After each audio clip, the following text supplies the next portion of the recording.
मुनित्रयं नमस्कृत्य तदुक्तिः परिभाव्य च वैयाकरणसिद्धान्ता कौमुदीयं विरच्यते। श्री गुरु चरणकमलेभ्यो नमः।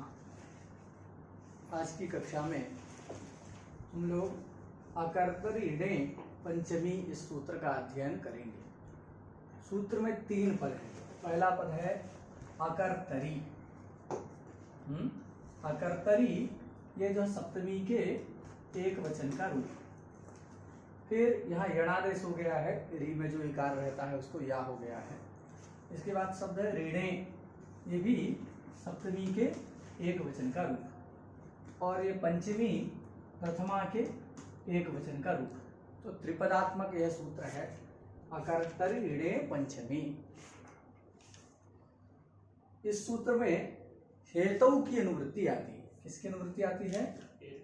हेतु। इस सूत्र की अनुवृत्ति आती है।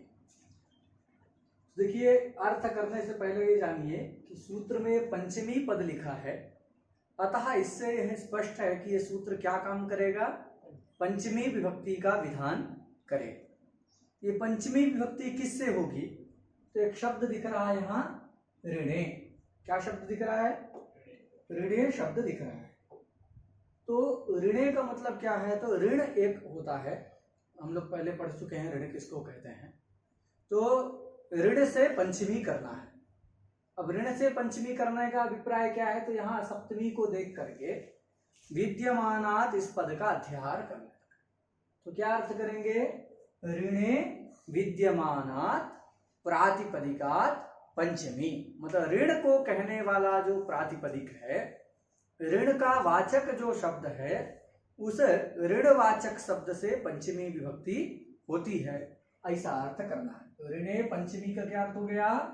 ऋणे विद्यमानात् प्रातिपदिकात् पंचमी अथवा ऋणवाचकात् प्रातिपदिकात् पंचमी, ऐसा अर्थ हो गया। अब उस ऋण को कैसे होना चाहिए? तो उसमें विशेषण है कि ऋण को कैसे होना चाहिए? अकर्तरी। तो ना कर्ता इति अकर्ता। कैसे समास है? न कर्ता इति अकर्ता तस्मिन्। अकर्ता तस्मिन् अकर्तरी, इस प्रकार ये शब्द बना हुआ है। बस में गई। तो क्या अर्थ हो? कर्ता से क्या लेना है? तो एक संज्ञा है व्याकरण में, कर्तृ संज्ञा। क्या संज्ञा है? कर्तृ संज्ञा है। अकर्तरी का मतलब क्या है? तो कर्तृ संज्ञा से भिन्न। स्वतंत्र कर्ता हम सूत्र जानते हैं। तो स्वतंत्र कर्ता सूत्र क्या करता है? कर्तृ संज्ञा करता है। तो ऐसा ऋणवाचक शब्द को लेना, ऐसे ऋण को लेना है जिसकी कर्तृ संज्ञा ना हुई हो। तो अकर्तरी का अर्थ क्या है? कर्ता से भिन्न। बस में गई। और दूसरा विशेषण क्या है उसी में? हेतु। तो ऋण में 2 विशेषण है। एक तो अकर्तरी विशेषण है जिससे अर्थ होता है कर्ता से भिन्न। कर्ता मतलब कर्तृसंज्ञक, तो कर्तृसंज्ञक से भिन्न। और हेतु का अर्थ क्या है? तो हेतु भूत। मुख्य तो यहाँ सप्तमी ये वाली ही मुख्य है। ये सब विशेषण विभक्ति है, और विशेषण विभक्ति जो है साधुत्व के लिए होती है, ऐसा हम लोग जानते हैं। इसलिए इस विभक्ति से हमको कोई लेना देना नहीं है। अकर्तरी में भी जो सप्तमी है उसका भी कोई विशेष अर्थ भी लेना नहीं है। अकर्तरी में सप्तमी को छोड़ करके अकर्ता शब्द का अर्थ क्या है? कर्तृ भिन्न। उसी प्रकार हेतु का अर्थ क्या है? हेतु भूत, मतलब जो हेतु हो, कारण। भूत मतलब स्वरूप। तो क्या अर्थ होगा? देखिए, एक एक से अर्थ करिए, एक साथ कहना। तो अकर्तरी का अर्थ क्या है? कर्तृ संज्ञा भिन्नम, यह अर्थ हो गया। कर्तृ संज्ञा भिन्नम अथवा कर्तृ संज्ञा भिन्न। और हेतु मतलब हेतुभूतः। हेतुभूतः यह ऋण वाचक शब्द। ये देखिए हम सबको प्रथमा में कह दिए, फिर एक सप्तमी हम यूज करेंगे, उसी से काम चल जाएगा। क्या अर्थ करेंगे? तत्र विद्यमानात्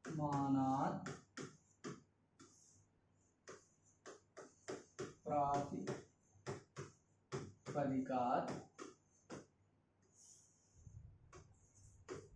पंचमी स्यात्।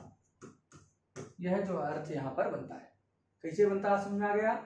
देखिए, ऋणे पंचमी, इतने पद को पहले पकड़िएगा। ऋणे पंचमी, तो ऋणे में पंचमी है तो वहां पर विद्यमानात् इस पद का अध्याय करना है, प्रातिपदिकात् का संबंध हो जाएगा।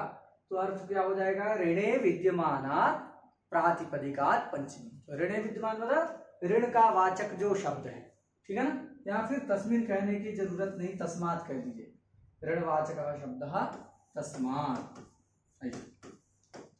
अथवा हेतुभूतम यद ऋणम, ऐसा यहाँ अगर अलग अलग बनाना है तो क्या कर सकते हैं? भिन्नम हेतुभूतम यद, ये वाचकम हटा दीजिए, यद ऋणम, ठीक है ना? ऐसा कर लीजिए। सीधे सीधे अगर घटाना है तो अकर्तरी का अर्थ क्या है? कर्तृ संज्ञा भिन्नम। हेतु आया, उसका अर्थ क्या है? हेतुभूतम। कौन ऐसा? ऋण। ऋण में दो विशेषण है, तो जो कर्तृ संज्ञक से भिन्न हो और हेतुभूत हो ऐसा जो ऋण, तस्मिन्, उसे तत्र, अब यहाँ तत्र कर लीजिए, तत्र उस ऋण में विद्यमान जो प्रातिपदिक, मतलब उसका वाचक, विद्यमान कैसा रहेगा शब्द? तो वाचकता संबंध से विद्यमान रहता है। तो उस ऋण में विद्यमान अर्थात उसका वाचक जो प्रातिपदिक है, उस प्रातिपदिक से पंचमी विभक्ति होती है। यही जो इस सूत्र का अर्थ है। उदाहरण से देखिए, क्या उदाहरण है? शतात बद्ध। देखिए, शतात बद्धा, ये उदाहरण दिया है। शतात बद्धा, तो कैसे, किस स्थिति में यह उदाहरण है? तो कोई एक व्यक्ति है जो किसी दूसरे व्यक्ति से 100 रुपए ऋण के रूप में ग्रहण करता है। ऋण क्या है? तो एक निश्चित काल में पुनः प्रत्यर्पण के बुद्धि से जो लिया जाता है ऐसा धन, वो क्या कहलाता है? ऋण कहलाता है। कि भाई आप हमको दे दीजिए और मैं इतने दिन में आपको उसको दे दूंगा, और साथ में उसका कुछ ब्याज भी रहता है। तो जितना आप लिए हैं उसका 80वां भाग जो है प्रत्येक महीने में ब्याज के रूप में जुड़ता है। ऐसी शास्त्रीय मर्यादा है। लोक में तो अलग अलग लोग लेते हैं। तो ऐसा 100 रुपए उसने ऋण के रूप में लिया और कहा था कि वो 100 रुपए हम क्या करेंगे? 1 माह में आपको वापिस कर देंगे, आपका ऋण चुका देंगे। लेकिन 1 महीना में वह चुका नहीं पाया। तो जब चुका नहीं पाया तो जो ऋण देता है उसको क्या कहते हैं? हम पहले पढ़ चुके हैं।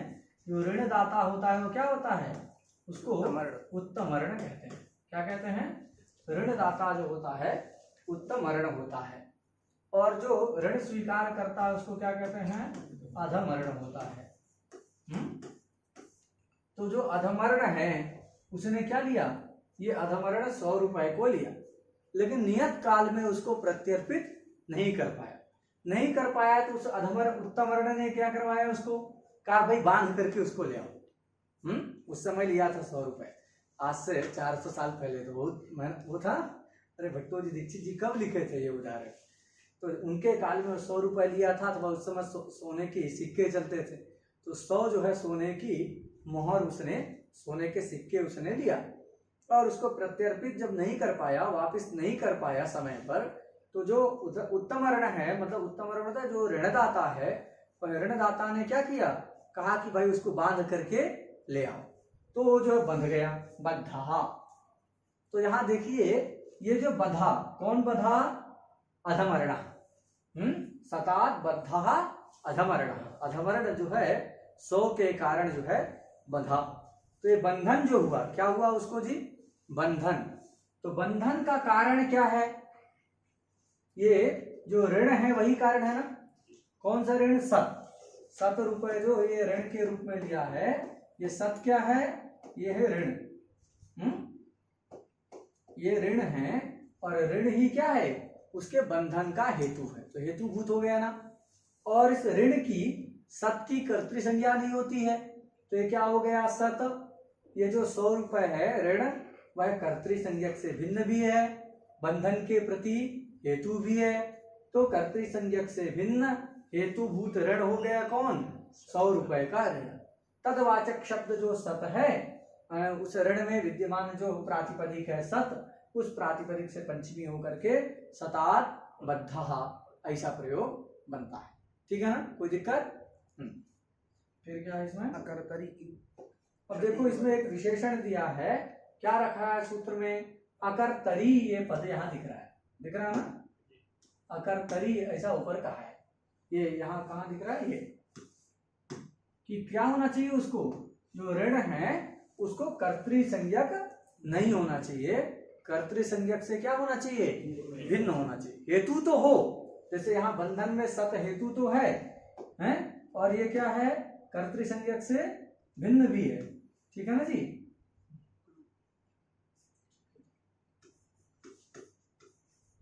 तो ये तो यहाँ पर ठीक था, लेकिन क्या कहते हैं, अगर कर्तृ संज्ञक से भिन्न ऐसा नहीं कहेंगे तो क्या होगा कि जहां पर वो कर्तृ संज्ञक है वहां पर भी सूत्र की प्रवृत्ति होने लगी।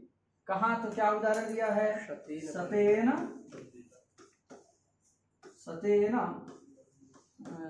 बंधितः, सतेन बंधितः। तो सतेन बंधितः में देखिए जो सत है वो क्या है, बंधन का हेतु तो है, बंधन के प्रति कारण तो है, कंडीशन वही है कि भाई 100 रुपए लिया था, चुका नहीं पाया, इसलिए वो 100 रुपए के कारण बंधा गया। तो सतेन बंधितः में क्या है कि सत तो बंधन का कारण है और सत क्या है, ऋण भी है, फिर भी इससे क्यों पंचमी नहीं होती है, क्योंकि ये कर्तृ संज्ञक ही है, कर्तृ संज्ञक से भिन्न नहीं। कर्तृ संज्ञक से भिन्न होगा तब उससे पंचमी करना है। अब ये कर्तृ संज्ञक है, सतात यहाँ पर सत कर्तृ संज्ञक नहीं है, ये कैसे पता चला। प्रश्न ये भी होगा कि भाई सतात बद्धा में तो आप कह रहे हैं कि जो 100 रुपए है सत है, वह सत क्या है, तो वह कर्तृ संज्ञक से भिन्न है, और कर्तृ संज्ञक से भिन्न है तथा हेतुभूत है, ऋणवाचक है, अतः उससे पंचमी होगी।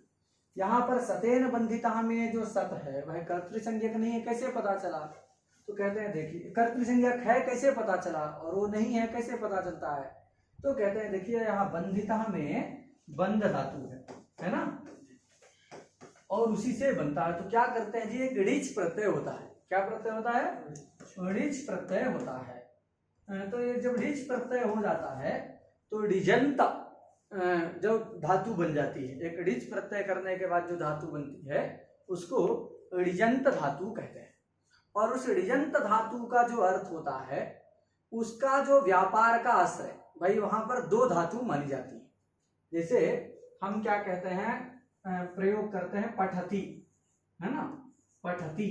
तो पठती में क्या है, यहाँ शुद्ध जो है पठ धातु है, और यहीं पर इसी का बनता है पाठ यति, तो यहाँ पर क्या है, पाठी धातु है। क्या धातु है, ये जो है ऋच प्रत्यय हो गया यहाँ, तो पाठी धातु। तो जहाँ ऋच हो जाता है तो वहां ऐसी मान्यता है शास्त्र की कि वहां पर 2 धातुएं रहती है।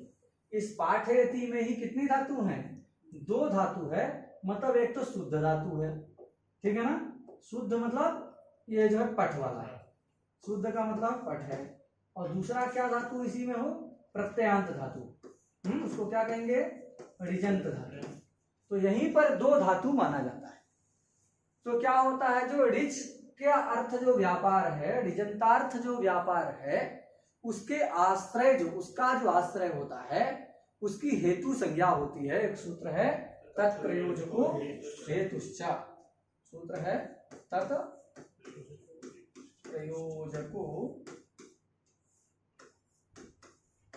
हेतुश्च, ये सूत्र है। तो जो प्रयोजक होता है, मतलब जो ऋजर्थ व्यापार होता है, तदाश्रय है इसका जो शुद्ध व्यापार, जैसे छात्रा पठति तम पाठयति गुरु, तो छात्र पढ़ता है और उसको पढ़ने के लिए क्या करता है, गुरु जो प्रेरित करता है। तो क्या होगा कि वहां पर जो छात्र में रहने वाला व्यापार है उसको व्यापार करने के लिए गुरु क्या कर रहा है, प्रेरित कर रहा है, तो प्रेरणा व्यापार गुरु में है और उससे जन्य जो व्यापार है वो छात्र में है, अध्ययनानुकूल व्यापार वो छात्र में है। तो क्या होता है कि जो प्रेरक होता है तत्प्रयोजक, प्रयोजक मतलब है प्रेरक, तो जो प्रेरक व्यापार का आश्रय है उसकी हेतु संज्ञा होती है और चा के द्वारा उसी की क्या हो जाती है, कर्तृ संज्ञा भी होती है। ऐसा हम लोग हेतु सूत्र में भी पढ़े हैं, तो चकार के द्वारा कर्तृ संज्ञा भी होती है।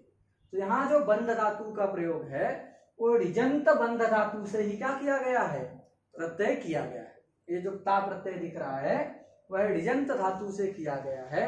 तो ऋजंत धातु से जब किया गया है तो ऋजंत का जो व्यापार है, ऋजंत व्यापार का आश्रय कौन होता है, सत होता है।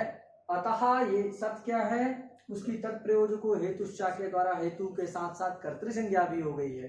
अतः ये कर्तृ संज्ञा हो जाने के कारण यहाँ पर प्रकृत सूत्र के द्वारा पंचमी नहीं होती है, अपितु क्या हो जाती है, हेतु सूत्र के द्वारा तृतीया हो जाती है। हेतु में तृतीया करने वाला ना, हेतु एक सूत्र है, उस हेतु सूत्र के द्वारा ये क्या होगी, सतेन बंधिता में तृतीया होगी। बात समझ गई। और यहाँ पर ऐसी स्थिति नहीं है, ये शुद्ध धातु है, अतः जो है यहाँ पर ये इसकी हेतु संज्ञा, हेतु तो है बंधन के प्रति किंतु कर्तृ संज्ञा नहीं होती है। अतः कर्तृ संज्ञा ना होने के कारण क्या नहीं हुआ कि यहाँ पर कर्तृ संज्ञा से भिन्न मिल गया, अतः पंचमी विभक्ति की सिद्धि हो जाती है। ठीक है ना, ये सूत्र हो गया। आगे वाला सूत्र क्या है, वो भी फट है।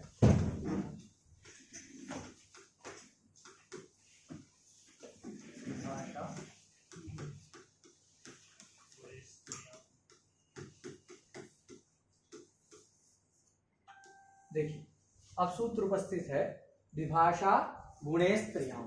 सूत्र में 3 पद हैं। विभाषा प्रथमा के एक वचन का है, गुणे सप्तमी के एक वचन का है और अस्त्रियां ये भी सप्तमी के एक वचन का है।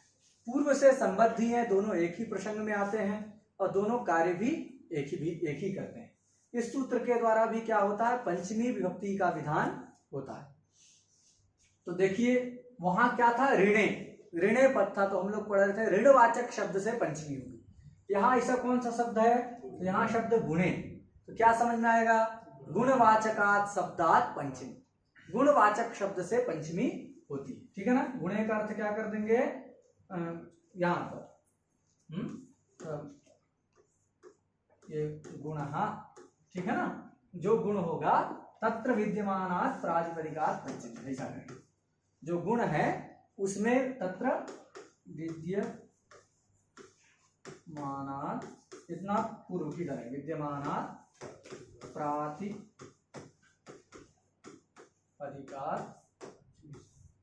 पंचमी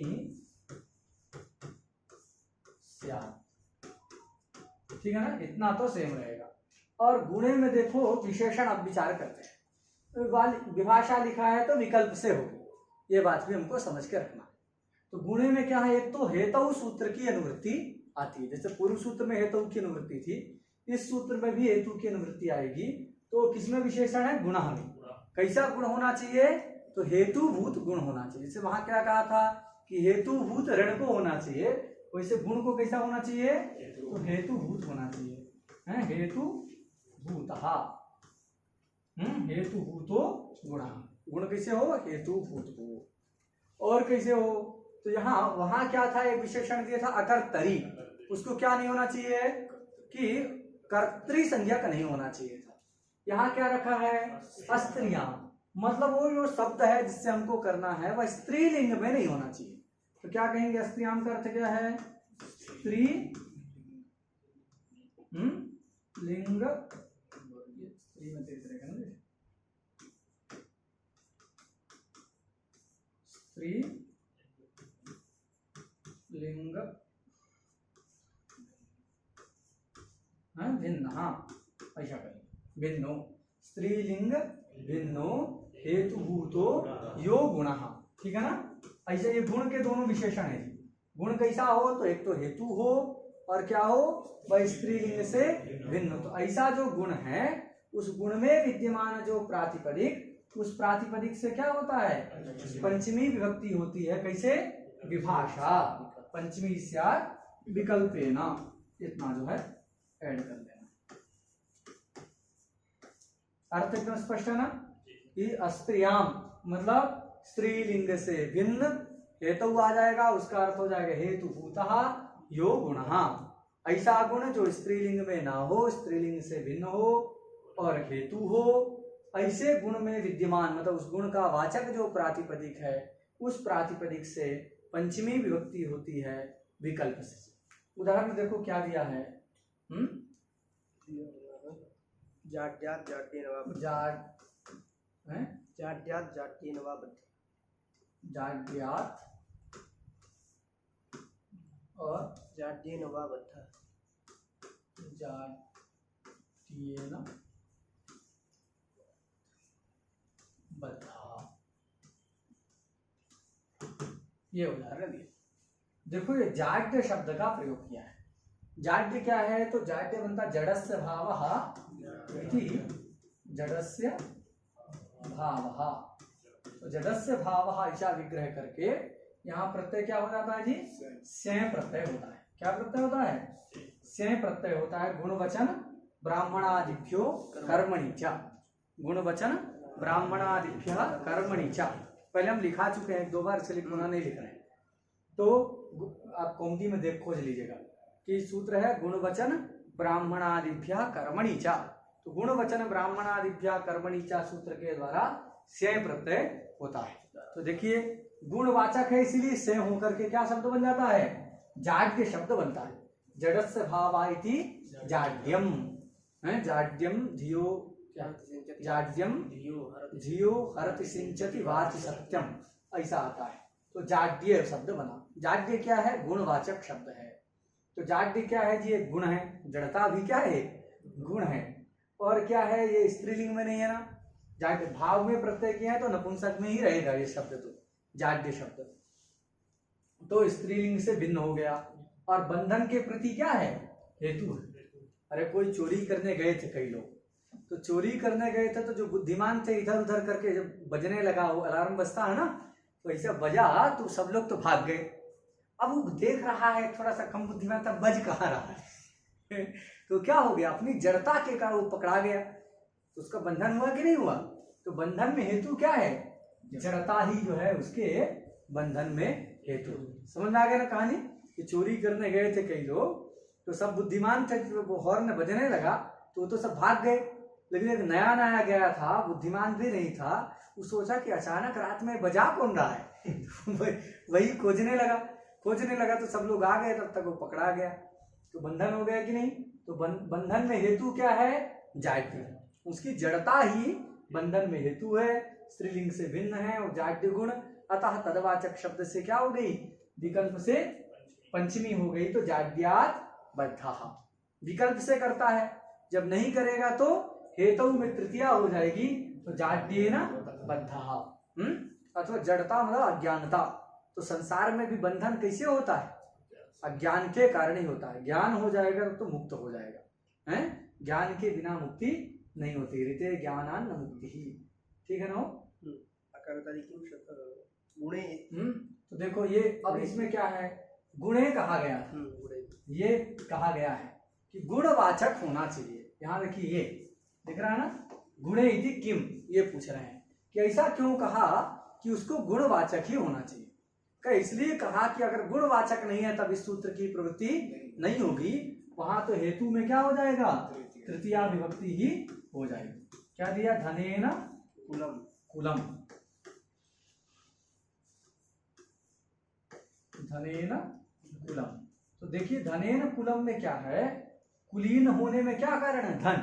तो एक बड़ा अच्छा पद्य है, यस्यास्ति वित्तम सनरः कुलीनः, जिसके पास धन होता है वही जो है अच्छे कुल में उत्पन्न माना जाता है। आपके पास धन नहीं है तो कोई पूछेगा नहीं। यस्यास्ति वित्तम सनरः कुलीनः सपंडितः सश्रुतवान् गुणज्ञः सएव वक्ता सच दर्शनीयः सर्वे गुणाः कांचनमाश्रयन्ति। हैं, वही आ जाए कोई सा बहुत धनवान व्यक्ति तो लोग उसको देखने चले जाते हैं, और कितना बड़ा महात्मा आ जाए लोग नहीं जाते हैं, अगर धन नहीं है। महात्मा भी जिनके पास धन है उनके पास ढेर लोग चलते हैं। चलिए, तो जो है ये धन ही जो है कुलीन होने में हो है क्या है, हेतु है। तो हेतु तो है, बहुत धनवान हो गया तो उस फिर भेदभाव जो है कहाँ करते हैं, छोटे लोगों में लड़ाई झगड़ा होता है कि ये स्कूल का है, इस खानदान का है, या स्पर्श है। बड़े में कोई नहीं चलता है। देखो बड़े बड़े नेता अभिनेता, किसी के साथ विवाह उनका हो रहा है, किसी के साथ भी उठ के खा पी रहे हैं, वहां कोई भेदभाव नहीं है। तो ये छोटे मोटे लोग ऐसा उल्टा पुल्टा करते रहते हैं। तो चलिए, कहने का अभिप्राय है कि धन के कारण ही वो कुलीन है। तो यहाँ कुल, अच्छे कुल में होने का हेतु क्या है, धन। बात सुना गया। तो ये जो है धन जो है कुल में हेतु है, तो हेतुभूत तो है, किंतु ये क्या और स्त्रीलिंग से भिन्न भी है ना। किंतु क्या नहीं है, ये धन जो है गुण नहीं है, धन तो द्रव्य है। अतः इस सूत्र की प्रवृत्ति नहीं हुई, और यहाँ धन शब्द से पंचमी नहीं आती है, अपितु हेतु में क्या हो गई, हेतु सूत्र के द्वारा यहाँ तृतीया हो गई। तो धनेन कुलम ऐसा प्रयोग बनता है। अगर गुणा नहीं कहते तो यहाँ पर भी पंचमी होने लगती। ठीक है ना। आगे और क्या कहा गया है, स्त्रीलिंग में नहीं होना चाहिए, ऐसा कहा ना, कहा ये स्त्रीलिंग भिन्न, हाँ ऐसा कहा गया है। सूत्र में देखेंगे तो ये अस्त्रियाम, कि स्त्रीलिंग से भिन्न होना चाहिए। स्त्रीलिंग वाला होगा तब तो उस शब्द से क्या नहीं होगी, भले गुण हो लेकिन उससे पंचमी व्यक्ति नहीं होगी। क्या दिया है, बुद्ध्या मुक्ता, बुद्ध्या मुक्ता। तो बुद्धिया मुक्ता, देखो बुद्धि मतलब क्या है, ज्ञान। बुद्धि शब्द का अर्थ क्या होता है, ज्ञान। बुद्धि का अर्थ है ज्ञानम, ज्ञान अर्थ में है बुद्धि शब्द का प्रयोग। तर्क संग्रह आता है बुद्धि ज्ञानम। तो ज्ञान के कारण क्या हो गया, संसार सागर में आ तो गया था लेकिन उसने ज्ञान प्राप्त किया, और ज्ञान के दम पर क्या हो गया, वो इस संसार सागर से मुक्त हो गया। तो मुक्ति के प्रति हेतु क्या है, बुद्धि। और बुद्धि क्या चीज है, गुण है ना। ज्ञान है तो गुण है, तो बुद्धि गुण भी है और क्या है, हेतुभूत भी है, मुक्ति के प्रति हेतु भी है। किंतु ये क्या नहीं है, ये जो स्त्रीलिंग से भिन्न नहीं है। बुद्धि शब्द स्त्रीलिंग में प्रयुक्त हुआ है, अतः यहाँ पर पंचमी व्यक्ति नहीं होगी। हेतु में तृतीया होकर के बुद्धिया मुक्ता। यही ज्ञान शब्द का यदि प्रयोग कर दें तो ज्ञानात् मुक्ता प्रयोग होता ही है, ज्ञानात् मुक्ता, ज्ञान से मुक्त हो गया, तब तो हो जाएगा। लेकिन अभी स्त्रीलिंग में प्रयोग किया गया इसलिए यहाँ पर नहीं होगा। ठीक है। देखो ऐसी व्याख्या करने पर ये सब तो बन गए, लेकिन कुछ प्रसिद्ध प्रयोग हैं जो प्रयोग अभी बन नहीं पाएंगे। क्या प्रयोग है, तो एक बड़ा अच्छा न्यायिक लोग बहुत प्रयोग करते हैं। क्या, वन्यमान धूमान, पर्वतो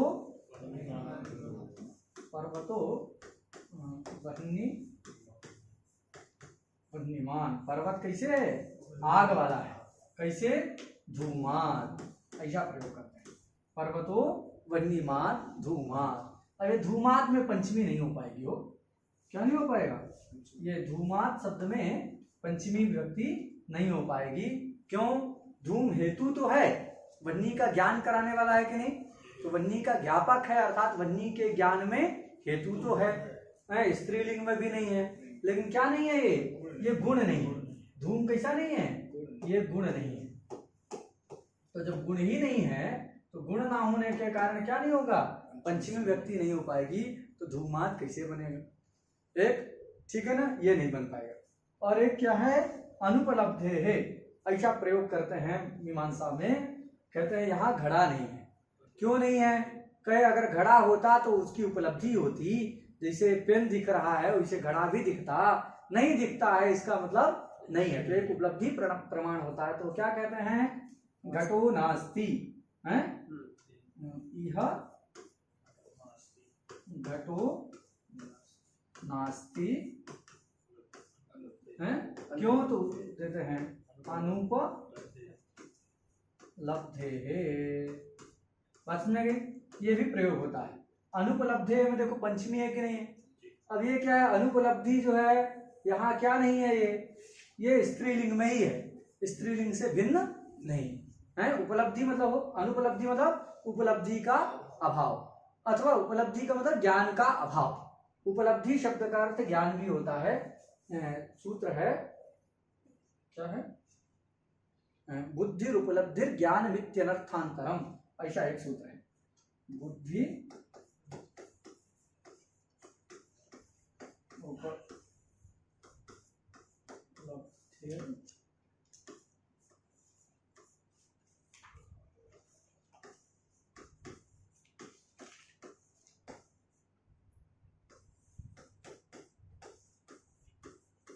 ऐसा एक सूत्र है गौतम का। ये गौतम सूत्र है न्याय का, न्याय सूत्र में है बुद्धि उपलब्धि ज्ञान मित्यनर्थांतरम, कि बुद्धि शब्द, उपलब्धि शब्द और ज्ञान शब्द, ये तीनों क्या हैं? एक ही अर्थ को कहते हैं, इन तीनों का अलग अलग अर्थ नहीं है। तो बुद्धि उपलब्धि ज्ञान मित्यनर्थांतरम, ऐसा जो गौतम ने कहा है। तो उपलब्धि मतलब ज्ञान और अनुपलब्धि मतलब ज्ञानाभाव। तो यहाँ पर घट का ज्ञान नहीं हो रहा है, इसलिए घड़ा नहीं है। अगर होता तो जैसे इसका ज्ञान हो रहा है वैसे घट का भी ज्ञान होता। तो यहाँ क्या है, स्त्रीलिंग में है तो यहाँ भी नहीं होना चाहिए, और ये गुणवाचक नहीं है तो यहाँ भी नहीं होना चाहिए। पक्ष में भी, लेकिन ये प्रयोग होते हैं कि नहीं? तो एक नियम है प्रयुक्तश्चेत् तस्य गति ही चिंतनीया। अगर शास्त्र में प्रयोग हो रहा है तो उसकी गति का चिंतन करना कि वो कैसे बनेगा, ये हम वैयाकरणों का काम। तो प्रयुक्तश्चेत् तस्य गति ही चिंतनीया, ऐसा न्याय है। तो प्रयुक्त हो रहा है ना, पर्वतो वन्यमान धूमात, और न्यायिक थोड़ी बनाएगा।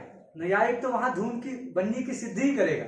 शब्द कैसे बना है कहेगा कि भाई व्याकरण विभाग में जाइए, तो व्याकरण वालों को बताना पड़ेगा ना धूमात कैसे बना है, अनुपलब्धे कैसे प्रयोग होता है। तो ये प्रयोग प्रयुक्त होते हैं तो इनकी गति चिंतन करना कैसे बनेगा, तो उसके लिए वैयाकरण उपाय बताते हैं। क्या बताते हैं? वो कहते हैं कि सूत्र में 3 पद है ना, इस एक योग विभाग करेंगे। सूत्र का क्या करेंगे? योग विभाग करेंगे। सूत्र 1 था, उसको 2 बना लेंगे। तो पहला योग क्या हो जाएगा? विभाषा। क्या होगा? विभाषा, ये पहला सूत्र हो जाएगा। और दूसरा फिर गुणे स्त्रियाम, ये दूसरा सूत्र हो जाएगा। पहले सूत्र का अर्थ क्या है, उसमें इतना संबंध नहीं होगा, सीधे सीधे हेतु आ जाएगा। तो अर्थ क्या हो जाएगा, यहां से पकड़ो, गुण भी नहीं रहेगा और जो है ये भी नहीं रहेगा पहले वाले।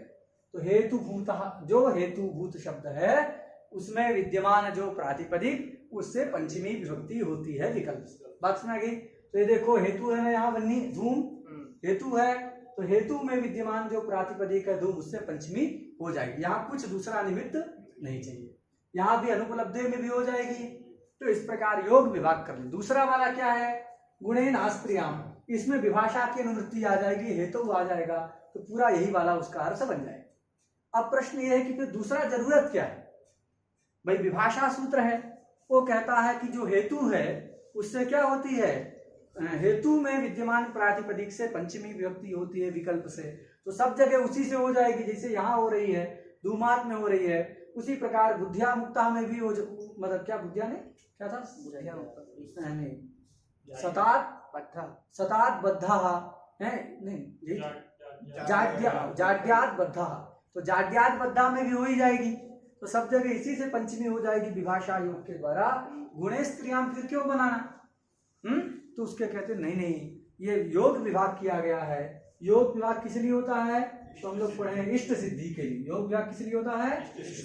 योग विभागस्य इष्ट सिद्ध्यर्थत्वात्, ऐसा हम लोग पढ़े ना, लिख देते हैं, जो बाहर का व्यक्ति होगा वो भी देख लेगा ना। योग विभागस्य इष्ट सिद्ध्यर्थ,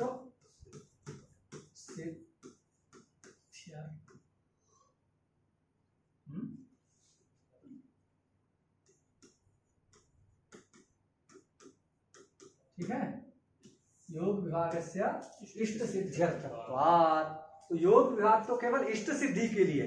इष्ट सिद्धि मतलब जिनका प्रयोग हो रहा है किंतु किसी कारण से वो नहीं बन पा रहे थे, किसी कारण से नहीं बन पा रहे थे, उनके सिद्धि के लिए योग विभाग किया जाता है। योग विभाग से कहीं पर भी आप जो है काम नहीं चला सकते, नहीं तो फिर धने अनुकूलम में भी होने लगेगी, है बुद्धिया मुक्ता में भी पंचमी होने लगेगी। इसलिए जो इष्ट प्रयोग हैं जिनकी सिद्धि नहीं हो रही थी उनका योग विभाग से करेंगे, बाकी जगह तो गुणे स्त्रियाम ही अपना काम करेंगे। ठीक है ना। इस प्रकार हम लोगों ने विभाषा गुणे स्त्रियाम सूत्र को पढ़ा। ठीक है, ये याद रखना, लोग पूछ लेते हैं नैयायिक लोग की जो है धूमात में कैसे पंचमी हो गई है। चलिए ठीक है, इतना ही रखो। श्री गुरु